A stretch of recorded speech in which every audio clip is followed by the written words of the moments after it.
تو یا رسول اللہ میں نے آپ کی محبت اپنے بال بچوں کے لیے چھوڑ دی۔ تو جب ایسے کوئی مانتا ہے، یہ ہوا نبی کو نبی کے کہنے جیسا ماننا، کیونکہ نبی نے کہا تھا کہ تم میں سے کوئی بھی کامل مومن اس وقت تک نہیں ہو سکتا جب تک کہ میں تمہارے نزدیک تمہارے ماں باپ پوری دنیا سے محبوب نہ ہو۔ جب اسے دکھا دیا کہ میرے نزدیک آپ سے زیادہ محبوب کوئی ہے ہی نہیں، بال بچوں کے لیے چھوڑا بھی تو کیا چھوڑا؟ محبوب کی محبت چھوڑا۔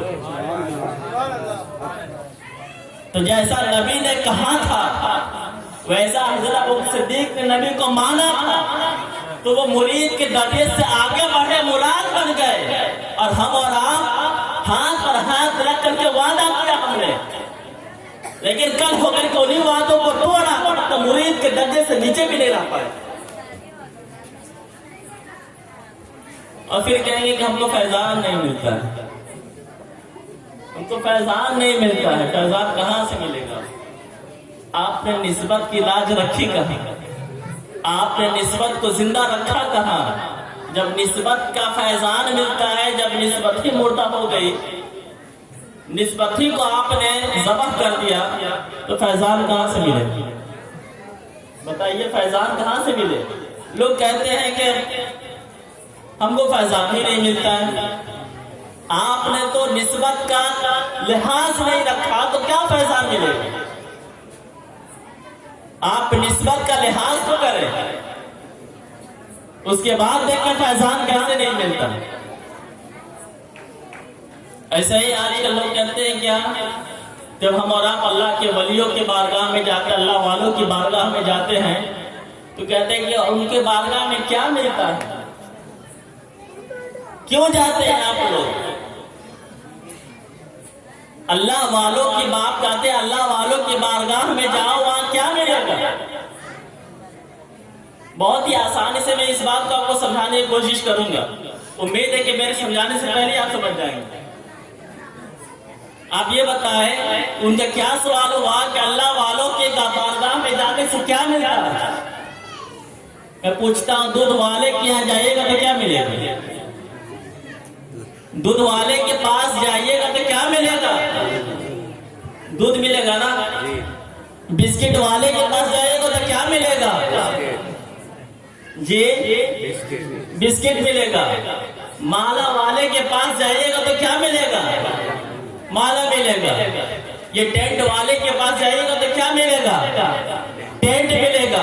تو اللہ والوں کے پاس جائیے گا تو کیا ملے گا؟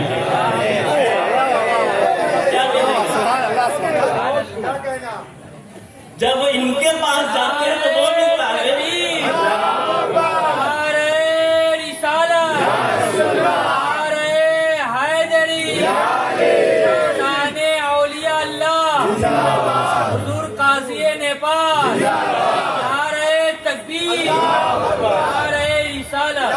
تو میرا یہ جواب ہے کہ دودھ والے کے پاس دودھ ملتا ہے، دہی والے کے پاس دہی ملتا ہے، مٹھائی والے کے پاس مٹھائی ملتی ہے، تو اللہ والوں کے پاس اللہ ملتا ہے۔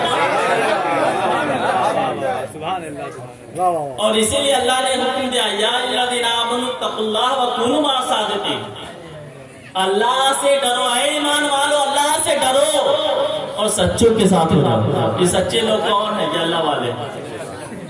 اللہ خود ان کے ساتھ ہونے کا حکم دے رہا ہے، سچوں کے ساتھ ہو جاؤ۔ تو اللہ والوں کے پاس ہم اس لیے جاتے ہیں کہ ہمیں وہاں اللہ ملتا ہے۔ تو میری امید ہے کہ آپ نے سمجھانے سے پہلے سمجھ گئے ہوں گے۔ درود پاک پڑھ لیجیے، اللہم صلی علی سیدنا و مولانا محمد وبارک وسلم، صلی اللہ علیہ وسلم علیک یا رسول اللہ یا حبیب اللہ صلی اللہ تعالی علیہ وسلم۔